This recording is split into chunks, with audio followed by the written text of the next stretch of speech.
Hey friends, so Maureen and I wanted to do a couple videos and try to take a more personal view of our lives and talk about our beliefs and some things that we do every day that play into our faith, our belief system, and some questions that people have been asking us. So today I wanted to talk about accountability. So I've been talking to one of my friends for a number of years about how as we grow into manhood, into our jobs, into our churches, and just into our lives in general, how important is accountability to us? And this has been a journey for me that I wanted to share with you. And instead of giving like big ideas, kind of very unconcrete and conceptual topic and conversation, I wanted to keep it as concrete as I can. I wanted to talk to you guys about how in the day-to-day I try to be accountable to the people I live with, first and foremostly to my wife, and to God. So again, that's my wife, the people I live with, and God. So how do I try to be accountable to Maureen? Well, we get up every day. More often than not, we read something from the Bible. And then the first thing I do is I make breakfast. Making breakfast for me is about accountability. It's a way for me to be the head of my family, how I believe right. It's a way to set my day on a good path, a positive path. I get to do something for the person I love the most, and I get to provide my household and anyone I invite into my household first thing in the morning with a good meal, and it keeps me accountable and it's routine. Another way that I try to show accountability to Maureen is basically by just being there when she needs me. So we see each other at noon every day. We talk about our day. We see how each other are doing. And obviously, it's natural. We love each other. We're married. So it's not a hard thing to do. But again, being there and being present for the other people in my family, it's something that I try to be intentional about because I care.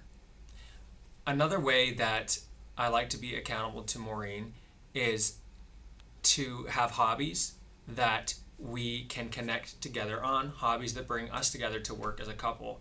So we like to do woodwork. We like to sometimes exercise together. We like to dance. We like to visit each other's friends together. And we do this on purpose together, not just because we love each other, but because it holds us accountable to each other. We create a family. We create a unit. So those are the examples of accountability to my wife. Now, to the people that I live with.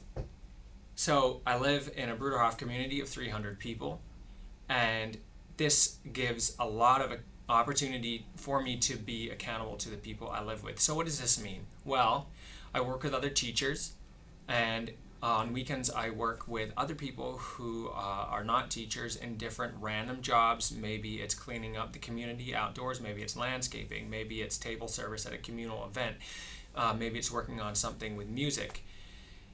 In these things, and this is something I am learning, is that when I live together with this amount of people, it is really important for me to communicate, to speak with them, to see what their interests and needs are in the collective idea that we are working on whatever project it is together. So accountability is big because the times when I don't see what the people's who I'm working with, what their needs are, I tend to kind of go off and into my own head and do the thing that I think is right, but that leaves everyone else out. So it's really important for me to come back as much as I can, be accountable. If I'm talking about working in a Bruderhof school, it's about communicating with parents, communicating with other teachers, and just being there again and being present, talking to them about how to actually make this school, this project, whatever I'm doing, work for them as well as myself and the community in general. Accountability in the third sense is accountability to God, and this one is always changing, I think, for me, and evolving as life goes on. I was around 18 or 19 when I started reading my Bible a lot, and over the years it's ebbed and flowed, if I'm honest, how much time I spend every day or every week reading the Bible. But it is something that I really value as my connection to God, because just reading the Bible reminds me of what's important in life. It talks about concepts that can be found in very concrete ways, even though that sounds weird, it is true. I have another friend who didn't bring up this question, but she sends me scripture reading every morning, which I like to read at breakfast or when I get up or with Maureen, sometimes even just when we're talking first thing in the morning. And it's a really, really great way to connect to God. Another way is sometimes bringing up God or faith in conversation with people who I'm with, and it really doesn't matter. But using those muscles as a reminder of who created me is a way I try to be accountable to my faith. So those are 3 ways in which I try to be accountable. And again, family, the people I live with in general, the community, the Bruderhof me, and thirdly, to God, my faith. So hopefully that is enlightening, and please be sure to send us any questions regarding accountability, or maybe how you try to be accountable to people in your life. Thanks for watching.